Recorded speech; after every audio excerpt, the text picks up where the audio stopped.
Chilukurupeta బిగ్మాన్ revenue విలేజ్లో సగం మంది రైతులకి బ్యాంకీలో ఓపెన్ చేసినా ఆన్లైన్లో ఎక్కడ ఓపెన్ చేసినా ఇదే డీటెయిల్స్ అక్కడ రావాలి. బ్యాంక్ మేనేజర్ ఏం చెప్తారంటే మీ లోన్ టైం అయిపోయింది కట్టండి అని చెప్తారు. కట్టేసిన తర్వాత ఏముంది లేకపోతే మళ్ళీ లోన్ ఇస్తారు. కాపాలంటే ఏంటంటే కిసాన్ ఇదనమాట, ఈ రోజు కట్టి రేపు అతనికి ఇచ్చేస్తారు. అతను ఇన్ టైంలో వెళ్తే సబ్సిడీ డబ్బులు కూడా పడతాయి.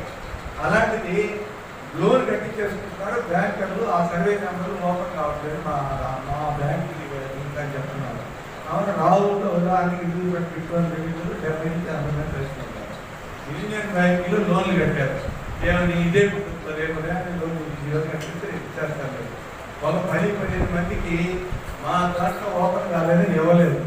వాళ్ళకి రెమెడీ కూడా చెప్పారు. ఏమని బిఆర్ఓ గారు ఇప్పుడు కూడా ఆ రెవెన్యూలో ఆ భూమి వేయలేదు అని చెప్తే ఇస్తామని చెప్తే మీ రెవెన్యూ బిఆర్ఓ వాళ్ళు మాకు అలాంటి ఇవ్వలేదని చెప్పి ఇవ్వలేదు. ఇప్పటికి